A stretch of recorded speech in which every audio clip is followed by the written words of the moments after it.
السلام علیکم ورحمۃ اللہ وبرکاتہ۔ آج ہم آپ کو سورۃ الملک کے فوائد کے بارے میں بتائیں گے کہ سورۃ الملک پڑھنے سے ہمیں مرنے کے بعد اس کے کیا فوائد حاصل ہوں گے۔ سورۃ الملک کے فوائد بے شمار ہیں۔ اس سورہ مبارکہ کے برابر عذاب قبر سے بچانے والی اور کوئی چیز نہیں ہے۔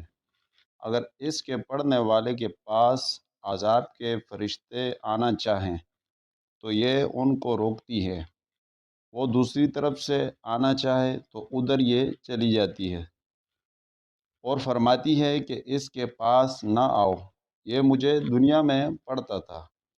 فرشتے عرض کرتے ہیں کہ ہم اس کے حکم سے آئے ہیں کہ جس کا تو کلام ہے، یعنی کہ اللہ پاک کے حکم سے ہم آئے ہیں، جس اللہ کا یہ کلام ہے۔ تو فرماتی ہے کہ ٹھہر جاؤ جب تک میں واپس نہ آؤں، تب تک اس کے پاس نہ آنا اور بارگاہ الہی میں حاضر ہو کر اپنے پڑھنے والے کی مغفرت کے لیے ایسا جھگڑا کرتی ہے کہ مخلوق میں کسی کو ایسا جھگڑے کرنے کی طاقت ہی نہیں۔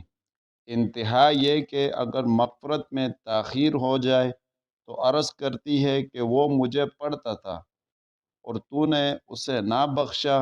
وہ فوراً جنت میں جاتی ہے اور وہاں سے ریشمی کپڑے، آرام دہ تکیہ، پھول اور خوشبوئیں لے کر قبر میں آتی ہے اور فرماتی ہے مجھے آنے میں دیر ہوئی، تو گھبرایا تو نہیں؟ پھر بچھونا بچھاتی اور تکیہ لگاتی ہے۔ فرشتے بحکم رب العالمین واپس چلے جاتے ہیں۔ اللہ رب العزت ہمیں بھی سورۃ الملک دنیا میں پڑھنے کی توفیق عطا فرمائے، تاکہ ہم جب اس دنیا سے رخصت ہو جائیں، دنیا سے چلے جائیں، تو یہ ہمارے لیے بھی قبر کے اندر سفارش کرے اللہ سے۔ اگر آپ کو ہماری یہ ویڈیو اچھی لگی تو ویڈیو کو ضرور دوسروں تک شیئر کریں، کیونکہ کسی بھی بہن یا بھائی نے سورۃ الملک پڑھنا شروع کر دیا تو وہ جتنا بھی سورۃ الملک پڑھیں گے تو اس میں ہمارا بھی اجر و ثواب ہمیں دنیا میں بھی ملے گا اور آخرت میں بھی ملے گا، کیونکہ نیکی کی بات کو پھیلانا بھی صدقہ جاریہ ہے۔